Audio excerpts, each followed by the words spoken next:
News when you want it with Bloomberg News Now. I'm Dan Schwartzman. In a bizarre move, the Pentagon added Alibaba, BYD, Baidu, and TP-Link Technologies to a list of companies that aid the Chinese military, but then withdrew it minutes later without explanation. The companies rejected the inclusion on the list, with Alibaba and Baidu stating they are not military companies and will take legal action to correct the designation. The move roiled the shares of some of the affected companies, with Alibaba down 2% and Baidu down around 3%.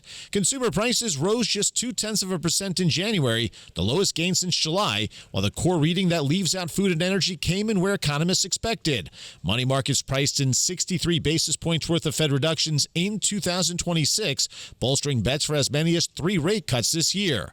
Despite Republican Senator Thom Tillis holding firm in his vow to block any vote for Fed chair until the Justice Department's probe into the Fed's renovation of its headquarters is completed, Treasury Secretary Scott Bessent said he expects a hearing on former Fed Governor Kevin Warsh's nomination to lead the central bank to still take place. Tillis, speaking to Bloomberg TV at the Munich Security Conference, says he isn't going to allow a vote to happen. I have no intention allowing any Fed board nominee to move forward out of committee and to be confirmed until this matter is settled. Look, this is foundational to Fed independence, and I, for one, am going to stand on the side of certainty, and Fed independence is what delivers certainty in our markets. That's Republican Senator Thom Tillis speaking to Bloomberg TV from the Munich Security Conference. Goldman Sachs top lawyer Kathy Rumler is leaving her position on June 30th after a months-long saga over her previous association with Jeffrey Epstein.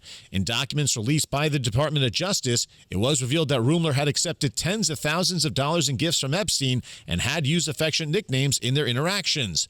Goldman Sachs CEO David Solomon continued to staunchly defend Rumler. We've worked very closely with Kathy over the last 6 years. The management team's worked very, very closely with her. We know her as a professional, and we know her as a human being. And I think that's lost sometimes in some of the dialogue and some of the media reporting around all this. I'm disappointed that it got to this, but I respect her decision, and we're moving on. That's Goldman Sachs CEO David Solomon. Meanwhile, DP World Chief Executive Officer Sultan Ahmed bin Suleiman resigned due to his involvement with Epstein. Bin Suleiman's relationship with Epstein was recently revealed in the series of emails, which showed the two men exchanging intimate messages, contacts in business and politics, and attempting to broker deals for one another. At least 2 government-linked investment funds have now suspended business with DP World since the link came to light. As many await a Supreme Court ruling on President Trump's signature tariffs, the court has scheduled February 20th as its next opinion day. A ruling against Trump would deliver his biggest legal defeat since beginning his second term. According to federal government data, the tariffs are currently costing importers more than $16 billion every month. In the latest legal clash between the Trump administration and Harvard, the Justice Department has sued the Ivy League university for allegedly failing to hand over documents related to investigations into racial discrimination in admissions. The suit alleges that Harvard, for 10 months, has failed to hand over the necessary documents and other information to the government. Harvard has yet to comment on the lawsuit.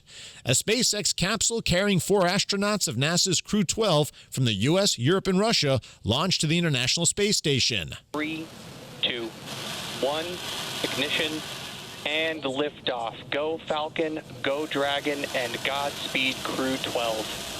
And liftoff. Freedom flies bound for the International Space Station. The crew is to begin a planned 8-month stay in orbit. We check markets all day long here at Bloomberg. Both are down. The S&P 500 currently up around 0.5%, while the Nasdaq is up close to 0.4%. Norway and Italy are atop the medal count at the Milan Cortina Olympics with 18 total for both countries, with the U.S. in third place with 14 total medals. Norway also leads the world in gold medals with a total of 8.